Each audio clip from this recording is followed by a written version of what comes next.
So morning, everybody. Welcome to this webinar on making notes and how to use them.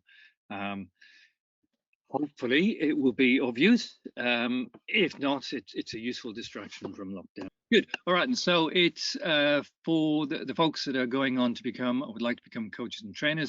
And we hope, and we'd like to think the information we'll pass across will be of use when you're running those courses. We've heard who's being involved with this one way and another. And you'll hear a little more from some of those a little bit later on the presentation. We've also got Emma might have been in the background helping out, just keeping us all on the straight and narrow with this. The reason for doing it is that when you find yourself running instructor courses, of course, the candidates are going to want some kind of feedback from you. That's one of the reasons why they're there. You will find, because there's so much going on in the courses, lots of sessions, lots of presentations, yourselves giving presentations, what have you, from time to time, you'll need memory joggers to help you out. That's where the notes come in, as you might expect. What they primarily do is make sure you don't miss anything, because with all that information flowing back and forth to and fro, it's very easy for stuff to get lost, fall down the cracks. And the bit that would have or could have had an impact on the candidates will be lost. So that's the reasoning behind the taking of notes. So they will enhance and they'll make sure the feedback that you provide to the candidates will be accurate. So they're going to get more value from the course because they will have the stuff that makes a difference in terms of their performance coming straight back from them. And because you know what you're talking about, hopefully you'll be able to provide that for them. There are no rules on this. It's as you would see fit to gather the information. So there's no an RYA set way of doing it. It's just really whatever works for you. So there's no right and wrong on this one. So please don't think that at the end of this, you'll be marked out of 10 on how good or otherwise you are taking notes. A trap that I fell into early on in the courses that I ran was that I was looking at mainly the things that hadn't gone so well. Now, that's not as bad as it sounds because I was using that information to then turn that round and make it better. But what I neglected to do, and hopefully I've changed that now, I'd like to think, is look for the good stuff as well, because we want to reinforce that, make sure the candidates do the good stuff again and keep repeating that. So whenever you're making notes of what's gone on, try and ensure that you're gathering the good and the not so good, or even negative points, which will allow you to feed that back a little bit later on. Some more good news is that the longer you do it, the more you do it, the more courses you run, the more comfortable you become looking at sessions, the need for notes you may find will reduce because you'll be looking at patterns of behavior going on, you'll recognize things happening, and it will just stick in your memory more easily. So you may find that the copious notes that you make early on in your coaching/trainer career will become reduced as time goes on. Different types that we've got would be written, as you might expect, so jotting it down on the back of a fag packet, or there are RYA waterproof notebooks available at a very modest cost, or other good bookstores, but some kind of writing material would be required, as you might expect. You may want to make voice recordings, and in the early days, that was something done on a device called a dictaphone, which I think you'd only find in a museum these days, but they are out there. Most digital cameras these days have got some kind of video facility attached to them, so you can make short video clips. And of course, a digital camera will allow you to take photographs as well.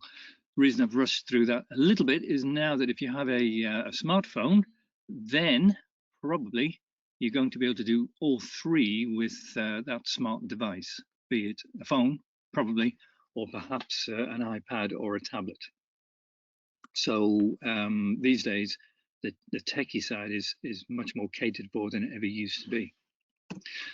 So we'll have a little look at the pros and cons of those devices. So written, what have we got? It will be quick, depending on how quickly you can write, of course. It's always going to be easy-ish to do. It'll definitely be on the cheaper side of a device, depending on what you use. Back of a fag packer, even cheaper. And you'll be able to look back at them instantly. Now that sounds fairly obvious, but being able just to look back at what has gone on whilst the session is running along can be very useful at times. And the written word will allow you to do that very easily. If we look at the audio side, the advantage would be that it is even quicker than writing notes. You simply talk to your device and that captures it. And it means that can happen. You can be chatting away into the device whilst the session is running. We'll look at the cons in a moment or two, but you can probably see if we turn these around, they become cons. So we can look at that very easily. The video side of it, also very quick. Just set the device off and running. It's not going to interrupt the candidate as you're doing that because you're just allowing it to run. The audio side, again, wouldn't be interrupting the candidate either. But one of the handy things is that the evidence you gather is probably hard to argue with afterwards because it's there, plain to see. If you need to go back and look at it again, you can do that multiple times with a video. So quite useful from that respect. You can have a right good look at what's been going on. Photographs, of course, a picture paints 1,000 words, so you get a snapshot of what you're seeing, and we can have a look at that particular image and see what we need to draw out from it. And again, it's hard to argue with if it's there in front of the candidate. It's not that we're advocating you arguing with your candidates, but it's very difficult to say otherwise if it's there in a picture in front of them. So the pros, the negative aspects, because there are some, and with a written one, it will take time. So that will require you to get the pencil or pen moving and jotting down what you're looking at. This is a particular aspect of mine, is my handwriting, I'll freely admit, is not good. So there have been times when I can't even read my own writing either. So the notes have been questionable at best afterwards. That has improved, I'm pleased to say.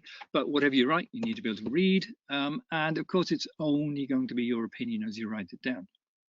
So there is a possibility it's open for interpretation afterwards because you're only going to write down what you think you have seen. And it might not always be the case. And in writing, looking down to right, you may miss something.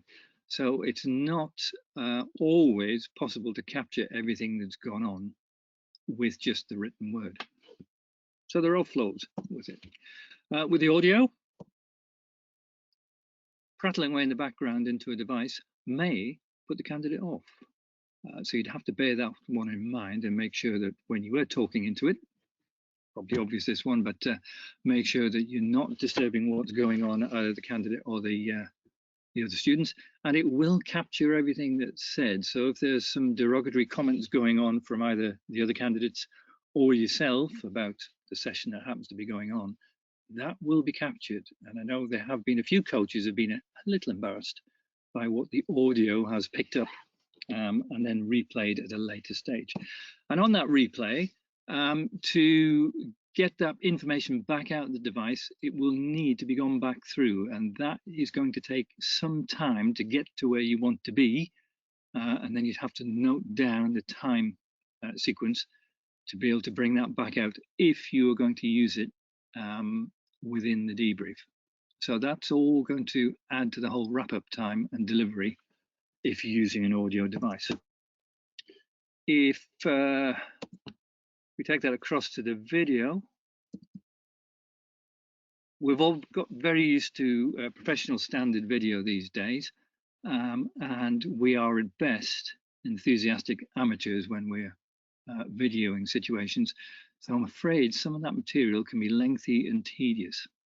So we would need to bear that in mind None of us are Spielbergs necessarily, although we may feel we are. It will require a degree of expertise to get captured on the video what you actually want to then deliver back again afterwards, which may mean you've got to get in quite close as well, depending on the device that you're using. So just bear that in mind, that you may be interrupting or interfering with what's going on as you go in to get your money shot. Again, that will need revisiting afterwards to find out the bit of material that you want, and that can all take up a little bit of time that you will not necessarily have on your courses. So it will require a fair degree of expertise to get back in and pick out exactly the clip that you need if you're wanting to highlight something. And if it happens to be a mistake that you're using, that's offering reinforcing material back to the candidate every time they see the mistake played. It's impacting upon them. So just bear that one in mind, that the negative aspects can actually be reinforced with the video, which is a bit of a sad affair. The photograph is only literally a snapshot. So it's limited in how much material it can capture. If it's capturing what you want, all well and good, that's fine. But there may be other stuff lost. So I'd recommend that photographs, although very valuable, very useful, shouldn't be your only source of information for the candidates. So have some backup going on. So a general format for note taking. Hopefully this isn't too new to people or too much of a surprise. Safety is probably going to be first and foremost, and where you might start from. And the good news on that is that you might not even need notes to be able to offer this back to the candidate. It will be so obvious, so glaringly obvious, that you might not even have had to have jotted that down or taken a picture of it. The bad news is that it's happened in the first place, but at least on the course, you have an opportunity to turn that around and say, well, look, this is the problem. Let's have a talk about it right up front. You'll be noticing the pattern, safety, enjoyment, and learning is coming out. The enjoyment on an instructor course might be a bit of an ask because the reasons that all the candidates and you are there are slightly different to skills courses. So don't be surprised if your students are having a whale of a time in your DI course. Lovely if they are, but they're there for other reasons. So you could often move beyond the enjoyment side of it and concentrate on the learning side. So really, that's the bit that you want your candidates to be majoring on, if you like. That's the important bit. That's where the focus lies. So what learning's coming out of the session, and then you can concentrate on whether it was covered, how it was covered, etc. And that, the whole feedback thing will be covered in another presentation. But as a place to go, they're the ones you're probably focusing on, perhaps maybe not with the enjoyment, but after a period of time on the courses, if everybody's doing a good job, including yourself, you will reach a point where you look at a session and think, well, actually, everything's fine there. It's how it should have been. The structure is correct. The learning key points are all there. It was delivered well. Blah blah blah. It actually couldn't have been much better if I did it myself. Well, then because you folks are experienced people, you'll have seen different ways of doing the sessions, and then you can go into the development side of things. So that's the great advantage of using experienced people to become coaches and trainers, because they've often seen different ways of delivery. And so that's where you can bring in that extra information. So my method of taking notes, I'll offer this up for you to shoot down in flames. It's the one I've come up with over a period of time. I've got no photographs of my actual notebooks because there's absolutely no point. You wouldn't have been able to read them. So the overview is in the middle of my page will be the session that I'm looking at. So I've made sure beforehand that the candidate has told me exactly what they're about to do, what the session is that they're running, so I know what I'm looking at. Sounds obvious, but I've come and stuck there in the past. I'll say no more. I'll jot down who it is that's running the session, and this bit over here is the the day within a course, not necessarily the date, but what day it is within a course, day 1, day 2, etc. Because looking back over my notes, as we've got towards the end of the course, looking at people's development, it's been quite handy to know what day it is and where we are within the course. Also jot in start and finish times, because you'll be surprised or even shocked or disappointed how long sessions can actually go on as candidates are developing. And one of the things you will find yourself saying on a regular basis is that we need to save time in different parts of the session.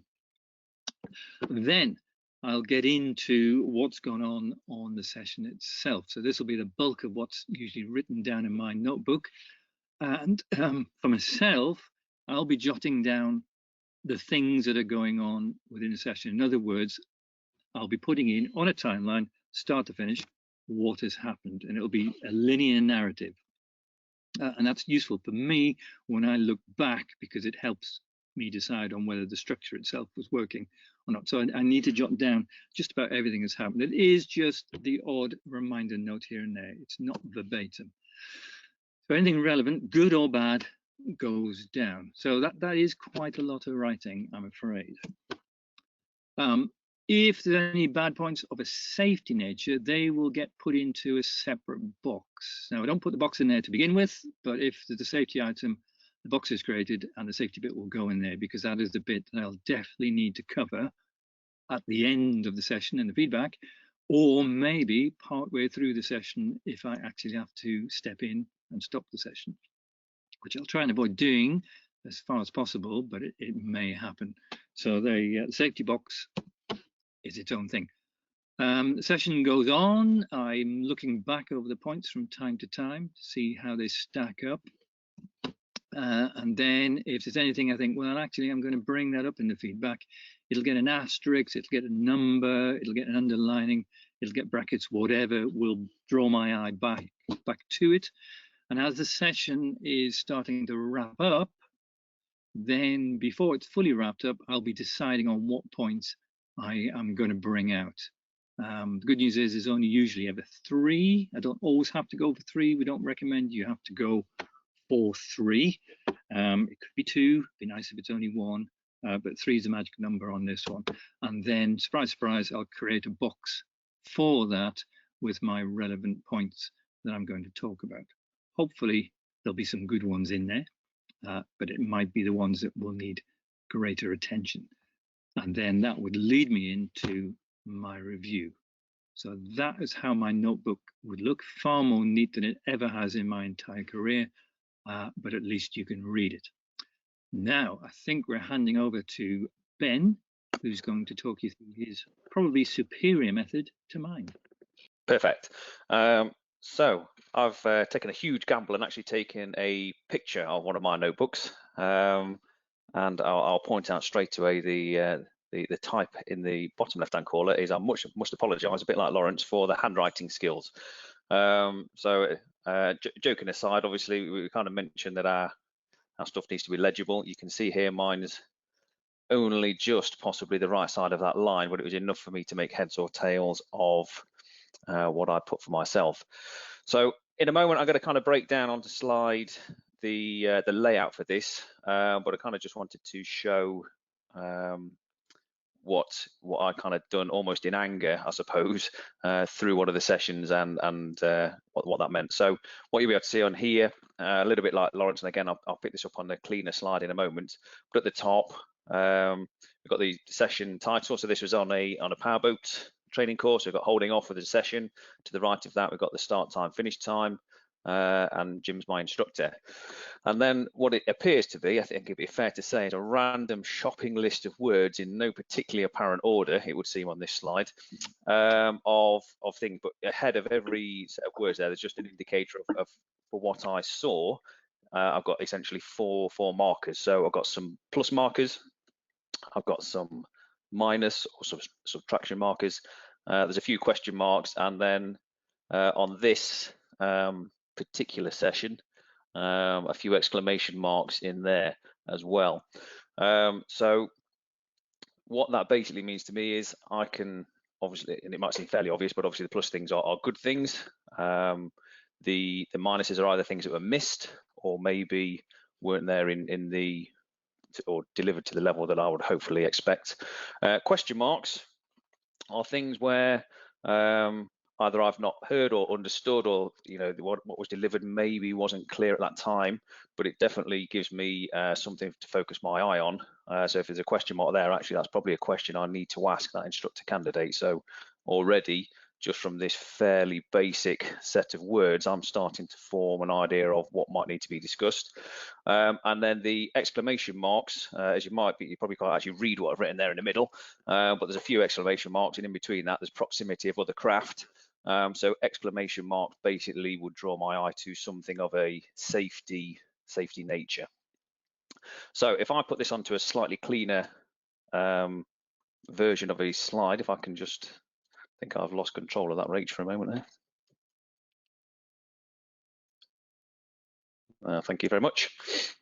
So basically what this will look like, so going back, is basically I've got the name, session title, start and finish time across the top, so that's pretty simple stuff. But again, I will need to come back to that at the end of an instructor course to see which sessions a particular candidate ran.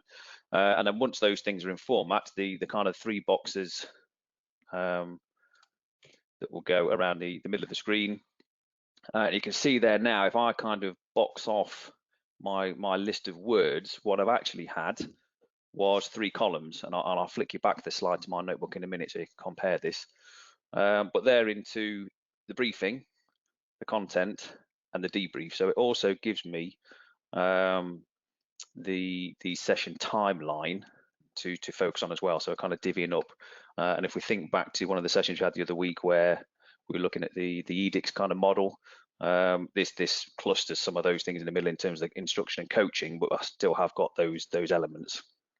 So again, you've got the pluses for the good things. The questions are, or question marks, sorry, are things I'm probably going to ask of my candidate.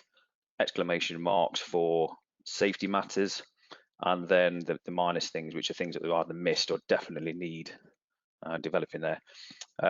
It's one words, so people that know me will not be surprised. I'm going for as simple as possible. I can't write very quickly, so actually the one word is for me just there as memory joggers.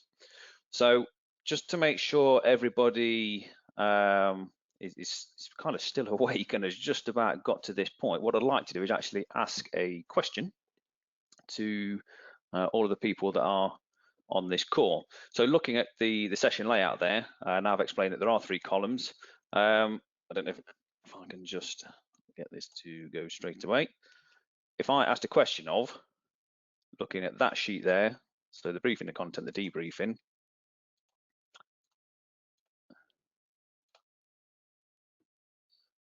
what we should have now is a quick poll on, looking at the notes from the session, which we just had, which element of that session was the strongest? So the briefing, the core content, or the debriefing, and hopefully what everyone can do is just tick what they think the answer to that might be. I'll just give everyone only 20 or so seconds just to have a quick think on that. It does rely on your memory a little bit from what was on screen. So I'll close that again and then just bring back up so you can have a double check of what you think. And then I'll just put up what as a group you've come up with for the answers there. So most people, so 80% of you thought the briefing was the strongest element, a few for the core content, and 15-ish% for the debrief. So again, if hopefully you can see my my arrow down here, just looking at the briefing, lots of plus things on there, so quite a strong briefing I would suggest. A bit of a query about whether all the key points of the session were included.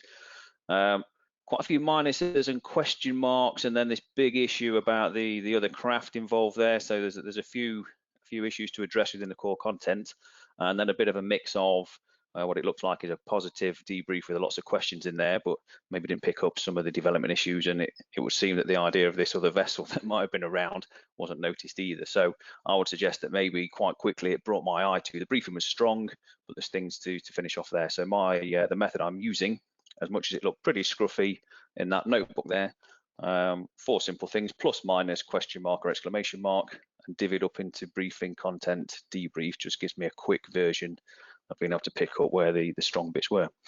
And I think that's pretty much my method as it is. So thank you very much. And I think Christy might be going next.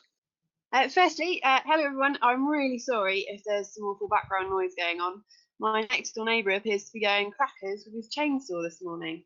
So sorry about that. So first up, I've got the 3 points that I wanted to focus on. I used to find when making notes that I'd just write the positives and the negatives and just write a big list. But when I was trying to structure a coaching conversation at the end of it, I'd get a little bit lost in my notes as to what area I was talking about. So I tend to pop up, make a table in my notebook. At the top, you can see I've got the same information the other guys were talking about. And then I like to write down brief task debrief or edicts or whatever it is that I've briefed my students on at the start. I'll also at the start write down exactly what it is that we're supposed to be focusing on. So I've got something to refer back to make sure that we're looking at the correct elements all the time. So structure is really important for me. I use 2 columns, a positive and a not so positive column, but with the columns, I don't label them. One of the reasons I don't label them is I don't really want people looking over my shoulder and getting an idea about how things are going for either themselves or other people. So I like to keep things fairly plain. The next thing is I always use a key. Excuse me. The key is really helpful for speeding up and illustrating my notes. So I use those with the questions. So safe, fun, learning. If it's a safety issue, I'll always put a big star next to it. If it's fun, or potentially it would be a fun session for real students, I use a little smiley face. And then with the key points, the learning, if it's been accurate, it gets a tick next to it. If it's not, and it maybe needs looking at, it gets a cross. So really simple way to illustrate what's going on. My third thing is handwriting. Obviously, everyone's mentioned handwriting. For me, I like to use a sharp pencil, and I tend to take a double-ended pencil out. So if I break the lead, it's not an issue. But I like to write really small, firstly to fit it all into my table, but secondly again so that people looking over my shoulder can't really see what's going on and get an idea about it. As Lawrence mentioned, notes aren't always complimentary, and I wouldn't necessarily want anyone to share what I've actually put in my notebook. So I keep my handwriting small and double-ended pencil. I suppose you could use a mechanical pencil. I tend not to though, because I get a bit overexcited with them and push the lead straight through the page. Then at the end of the session, I can consider development. There's a little space at the bottom where I can write that in if it's appropriate. And I just underline the things that I want to bring out in a debrief. So that's it from me. Back to you, Rachel. Okay, I think that I've got it back on here. So there we go. We're heading over to the method that I use. And just in common with everyone else, it's the date and location at the top. And that might be day 1. But and it's really so I can identify the course, not necessarily just on the day, but so that I can place it within the context of the course, and also so that I'm able to look back if there's a query comes up weeks or months later. I can look through the multiple notebooks that I've got kicking about and make sure that I'm talking to the right person about the right thing. It could be a question of their it could be a question of them having a query about their action plan or something that went on in the course. Okay, then I want who it is and what the session is, and the start of, if you came to last week's presentation about structure, I like to pop down the bit to do with task, which helps me to figure out what is going on. Perfect. Okay, so coming back to task then. So task forms those outcomes for the session. It's how I'm going to talk to my students at the start of it, the trainee instructor candidate, and I'm going to note down the bits that they've said in there because that is going to form part of my debrief. So I just want to take a few notes as to what I'm expecting from the session so that I can refer back to them as we move forwards. Next thing, absolutely key to it, is that we've got a start and end time. Obviously, they're at different parts of the page there, representing the point at which I hand over to them to start their session, and then the point at which they finish their summary, so that then I can refer that back into the T of task on the top thing there. And that is absolutely crucial, because one thing that I do find with my candidates is that they can want to take all the time in the world, but as we well know, when you get out into the real world, you just don't have that time. So we have to be a little bit conscious of how long things take. Then I'll have edicts across the top, and pretty much I'm going to score through those if I've just to make sure that I've seen those aspects of the session. And then it might be that I've got particular notes that I want to make about an individual part, which might be the E, the explanation, and whether it's good, bad, or there's something that I need to note. That exclamation mark can be used similar to Ben's. It might mean they've either missed something or there's a safety issue. It could be kind of anything, but it's just to bring my attention back to it when I look back over my notes. And then underneath the session part, so perhaps it's the E for the explanation or the D for the demo, I then will use possibly these little codes: safety, learning, fun, and I'm just noting down. It's really just to bring me back so I understand what those scribblings were referring to. So that's pretty much how mine rolls, and I'll head over to Lawrence to continue. Excellent. Right. So those that can see the screen will be relieved to know the summary, and that tells you we're galloping towards the end now, so you can get out and enjoy the sunshine, depending on what part of the country you're in. So you'll be even more relieved to know there's no real right or wrong way, or even indeed an RYA method of doing this. It's a personal thing.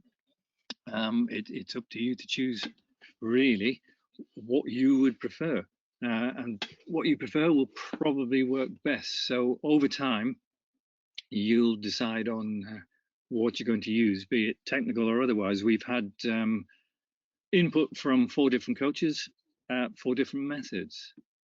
Interesting to notice that even in these modern times, we're still using a pad and a pencil of some sort to write the notes down. There are others out there who use more techie methods, and they work fine for them.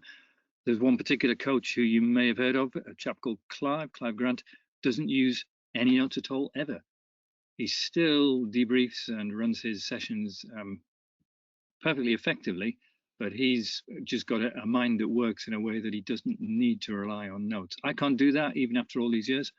I still have to jot down information, and we'd strongly recommend that you find a method and use it. You'll be very glad you did on whatever course you find yourself running. Try not to fall into my trap, and make sure you're capturing the positive as well as the negative points with your students. Whatever structure you come up with, it goes back to whatever method you find best. Stick to it. We've seen a few different ones. I tend to go down the safety, enjoyment, learning, although I'm not too worried on a course if the enjoyment isn't the highest of priorities there.